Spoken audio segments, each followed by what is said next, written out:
Alright guys, are we ready? Are you guys ready? Let's get ready to make the most epic tier list of all time for Arcadion Savage. Remember that this is my opinion and my opinion alone. Alright, super subjective, super melee POV type of mentality, okay? This is like purely melee.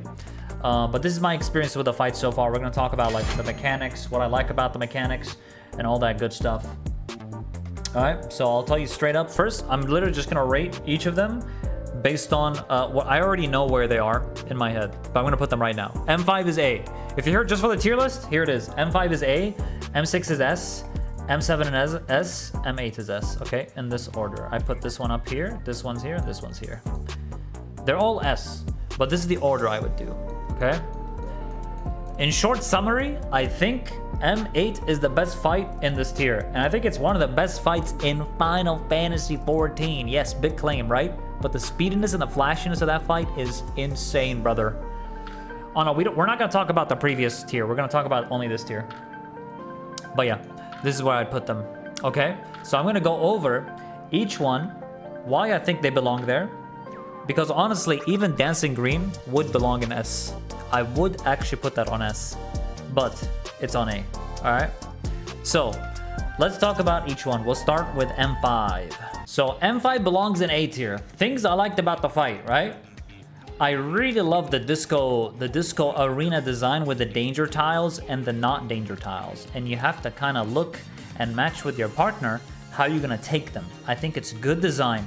I really like the shape, the arena design behind that. And you're dancing. It's like a groovy, chill fight. It doesn't feel like crazy hard or anything, but it can be it can mindfuck you, right?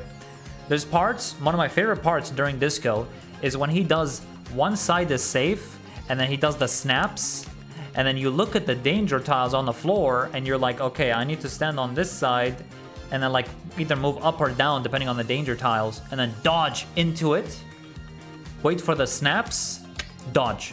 And I think that's really good. I really like how they thought about that, you know? Oh yeah, not to mention the roles and light parties. Like you have, if you're group 1, if you're M1 for example, you have to actually think about that. You actually have to go north instead of just stay south. If you're M2, you're kind of chill, all right? But yeah. I really like the Michael Jackson part as well. I think the Michael Jackson part where he kind of moonwalks across the arena, indicating the safe part. I've always liked mechanics like this, just in general. Kind of like P8S. I like those swords, and then you go to the safe spot. Pretty straightforward, but it's a good design for mechanic because what comes after is a spread or pairs. So you can't just autopilot that. You do need to actually pay attention. I think it's a good design as a whole. But yeah, that part's really good, bro. That damage buff part is was one of my favorites because on Ninja, it's your trick window. And on Viper, you can use your Odd Awaken with that buff timing and just get a lot of damage. It's literally perfect how the trick lines up after the dancing happens. That's one of my favorite mechanics as well during that fight. You have the dancing clones on North.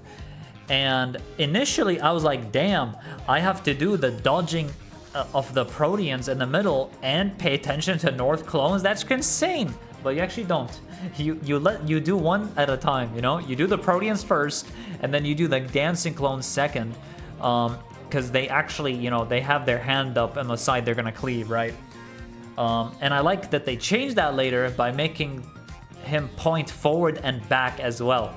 So it's good they didn't repeat that shit. I don't like when like stuff is repeated without something a little bit extra. Even they do that in M8, right? With the stone and wind at the end. Like, oh, there's actually, you have to dodge on a cardinal and then run, right? But we'll talk about M8 later. But I do like mechanics that I do like repetition, but repeating in a way that's not exactly the same, like one-to-one, you know?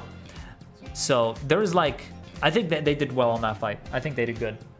They did like a good amount of repetition on the mechanics in such a way that it wasn't boring. It was actually good design. M5's was solid, okay? Let's see, did I miss out on anything else on M5? I think I pretty much got it down. Oh yeah, I was about to say, Party Finder. Playing with Party Finder M5S initially, like week 1, week 2, was so frustrating because everyone was doing the disco part differently. And everyone, when they looked at rate plans, they misunderstood the rate plan, and that's to be expected because in your head, the way you look at it is different than how other people look at it. And so it's just something to keep in mind. Like, I think right now Hector and Hector is really good. Hector is one of my favorites for this fight. Initially, I was kind of skeptical, but it actually turned out to be very good strat. It's like East-West split, but in our static, we do North-South split. So it's the same idea as Hector, but we're doing North-South instead of East-West like he does. But I really do like that a lot. I think the design of that is really good. Like, splitting it. My least favorite strat, people are going to hate me for this. People are actually going to hate me for this, 6ph.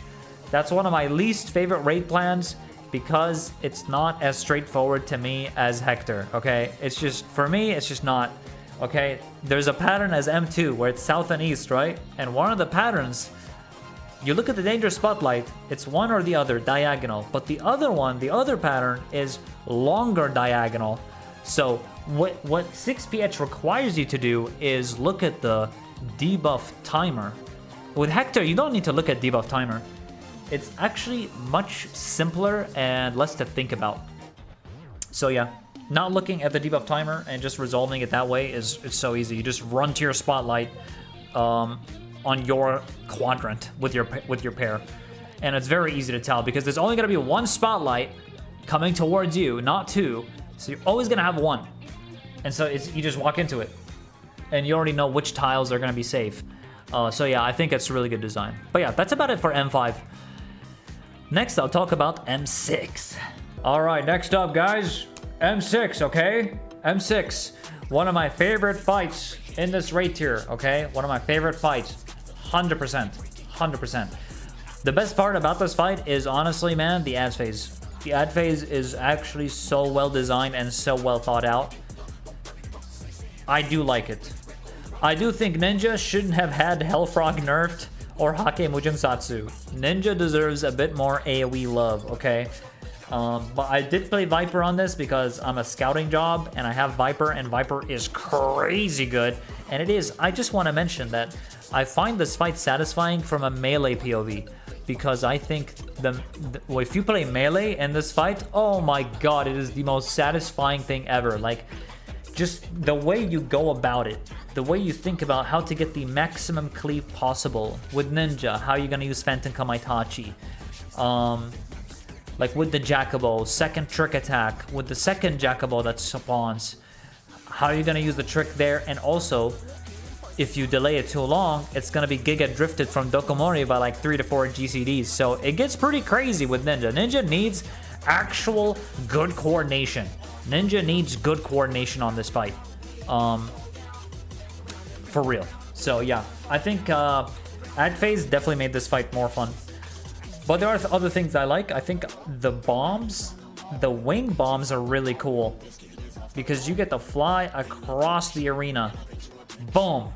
Multiple times in the fight. And especially during Bridges phase. I love that shit. Where you have to fly into like the correct tower where there's 4 people if you're melee and tanks. I love that design. I think it's really good. Man. We'll talk about Desert. Yeah, Desert phase. Oh my god. Desert phase is solid. I don't really have like much complaints about it. I think it's just solid. It's not like the best part about the fight, but I think it's a good part of the fight. I do like that there is the quicksand, and then you place the bomb inside it, and then the ones that have no wing, they place it down, they move. It's like really well spread out. It's not like a crazy mechanic, but it's fun to do. And the cactus dodging. The cactus dodging, it's interesting initially because it was so chaotic. But then people started doing north only, and it became much better and much more forgiving. But I like it because if you're a melee and you get defamation, there is some interesting stuff you can do there with your bursts. Like if you're a Viper, you can like, you're at a part there where you get your second awaken damage, move over to your spot, Uncalled Fury, dash back to the boss, boom, use your last few legacy attacks and Ouroboros. It's really cool. It's just stuff to think about, you know. With Ninja, you have Tenchi Jin there, so you're good. You have TCJ and Rayton. I do like that. I think it's not annoying. I think it's well thought out. Yeah, nothing really much to complain about in this fight. I just think it's a solid freaking S, bro. Like, just overall great fight. Definitely deserves S tier, 100%. And I know it's not a fan favorite, okay? Caught! Caught! I know M6S is not a fan favorite for many people because of the ads. But I gotta say I'm a big fan, alright? So that's what I think about M6. Definitely deserves S. Alright, next up is M7S. Holy. This one was the GOAT. Great fight. I actually think, by the way, both M3S and this fight are just equally as good. I was a big fan of M3S, right? Because, I mean, it's the same guy, right? It's the same boss. He's Brute Bomber, but he's, you know, batshit crazy monster looking now. But he does similar things like the Lariat and, you know, the bomb, well, the seed drop thing, I guess you can say now. But it's good. P1. P1 is solid. I think it's just straightforward, good standard. Not the craziest part about the fight, but damn, it's fucking good, okay? I do like the uptime strat that we're doing in our static, which we called it the Velvet strat, where it's basically a different part. It's a mix between Toxic Friends and Kindred uptime, and I think it's good design.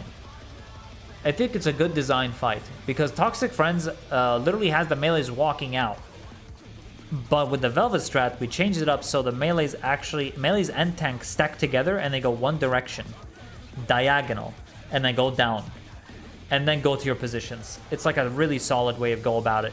But yeah, I did Kindred uptime, I did this uptime, I did Yukazuri uptime, and I did the standard Toxic Friends.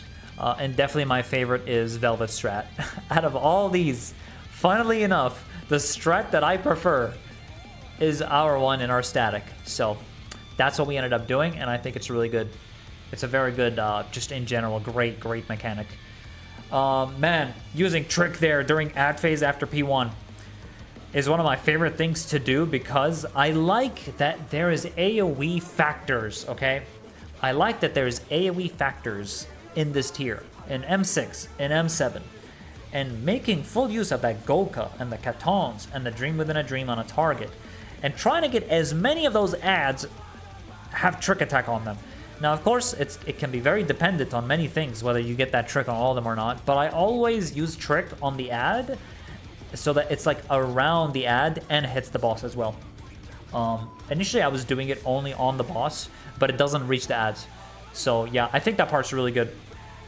Then you get knocked over to the second platform. Love that. Love that they're doing more of this, where you get knocked to another platform. They did it in M4S. They did it again here. I think it's cool to change arenas, okay? One of my favorite things about this right here is how the arena is changing in M7. It changed in M4 as well. Because like playing in the same arena, you kind of get a feel of stuff and the ground pattern.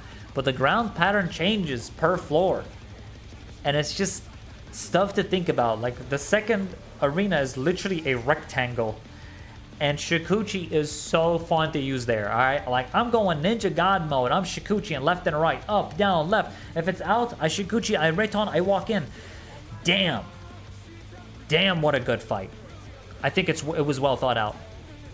So I think also phase 3 with the tethers on the ranged, that's a really good mechanic. Like, they have to like chill there, and then you can either get the spread where you plant the vines, or you can get the AoE poop AoEs, and you're gonna be like rotating. If the metas could get it or the range could get it, and I really like that, bro. I really like the idea of that a lot. I think it's good, because which one you get. If you're doing Toxic Friends, it can be boss relative Proteans after. And then it could also be clock spot Proteans. Stuff to think about. See what I mean? I like different variations of a mechanic. It's not just, oh, this is the one way it's going to happen that way every time. Mixing it up like that. I'm a big fan. You know, it's a big reason why I love Ultimates too. It's like you want to get the debuff that you didn't get before. And like, oh, now you get a chance to do it. Because you got it. I like that. I like that. That's like the fun part about progging. But yeah, overall, M7S is a solid fight. Definitely deserves S tier. Not even a question for me. It's honestly just as good as M6. Alright, M8S. Holy moly. Let me tell you guys. Best fight ever made in Final Fantasy XIV. Okay? One of the best raid tiers. One of the best raid fights. This one right here. Now, I'm a big fan of many other fights, okay? But this one just really pulled out the melee energy in me, man. I don't know how to explain it. Here's how I'll put it. It's so fast, speedy, flashy because of one mechanic called Imminent and Revolutionary. This really allowed me to fully express my ninja. It's such an expressive fight, okay? I love being able to Shikuchi on one end and then move over to the other end. And then you got Phantom Kamaitachi. And then you have Raitons. It's like, how are you going to play around that? What resources do you have? And also, just keep in mind, in Imminent or Revolutionary, he can also dash away from you. So he will dash out of your melee range. So you can utilize Shikuchi there. If it's Revolutionary, he dashes away, you blink over, and then you sprint to where he's going to dash to. Because if you Shikuchi, then you lost all your Shikuchis. How are you going to get back to your team? You can't. So you get uptime in that way. It's really cool, man. Like, it's such a good fight, well designed, overall big fan. Brilliant. P1 itself, I think, just deserves the whole award. Like, it's such a brilliant fight. The towers part with the knockbacks, you know, I think it was good. It wasn't like the highlight of the fight, but it was good. It's good. But I really think what made this fight exciting is Imminent and Revolutionary alone. Just those two pattern mechanics made it for me, bro. It was that incredible. Okay, and then I do like the Rage mechanic and the Beckett Moonlight. Again, in my opinion, they didn't make the whole fight for me in terms of enjoyment. But mixing that in, Rage plus Revolutionary afterwards, is good. You see how they keep adding Revolutionary and Imminent, Revolutionary, Imminent, but in between mechanics. That's really good because the last Imminent or Revolutionary has dragons coming out. Boom! You have to pay attention. And I can't tell you how many times I got hit by the damn dragon during Prague. Okay, you get hit by that dragon, you get that damage down, it feels bad. But yeah, I think that was really good. The design of that is really good. Yeah, I genuinely like P1 a lot. And then P2 comes in, and it just gets even crazier. Okay, P2 goes in, it gets even wilder. What I like about P2 isn't like, it's not speedy. It's more like a dance at that point, you know? P1 is speedy, then the speed went down. P2 became more about being in the right place and using those teleporters correctly. They did such a good job with those portals in between floors, because if you could just walk around the floors and there's like a bridge connecting all of them, it really changes the dynamic of things, because those portals actually have a cooldown. You can't just go on there. In one of the mechanics, it glows red, right? You can teleport between them, but in one of the mechanics, it glows red, and I think it's really cool design, because as people go over to the portal and take the tether, right? It's like you have to be aware, oh, it's red now, I gotta take that tether, and I gotta quickly go, I gotta go. And I love that design. It is so good. I genuinely love P2. And of course, I have to talk about my favorite part about P2 is the Enrage. One of the best Enrages! One of the best Enrages I have seen in Final Fantasy XIV. You start on South, or you start where the tower spawns, and then he smashes each fucking floor until the last one remains. You have to mitigate, you have to kitchen sink, you have to invuln, and you got party mats. My god, what a brilliant Enrage. It's just, the feeling of it is so epic. It felt like a real, you know, finish line. It really felt like the finish line there. And as you stand on that last floor, wondering, damn, am I about to kill this boss or am I not about to kill it? How are things gonna go? And I just love that. And his voice lines are crazy awesome. The music is crazy epic. Wow. They locked in. They locked in on this raid tier. And I think M8 is definitely one of my favorites. Yeah, big time. So yeah, that really wraps up the video. That really wraps up the video. Thank you guys over on YouTube for watching this. Let me know what you guys think over in the YouTube comments. Let me know what you guys think about the raid tier, man. Let me know what you think about the fights. this is definitely coming from a melee POV, melee perspective on things, because I would imagine that doing this on a different role would have different opinions, right? For sure, I think so. But from a melee, God, this is such a fun fight for melees. Incredible. I love each fight, even Dancing Green, even though it's on A tier. I think it's a solid fight. It's well made. And man, oh man, what a banger. W. Alright. That about wraps up the video. Thanks for watching, YouTube. And I'll catch you guys in the next video. Peace out.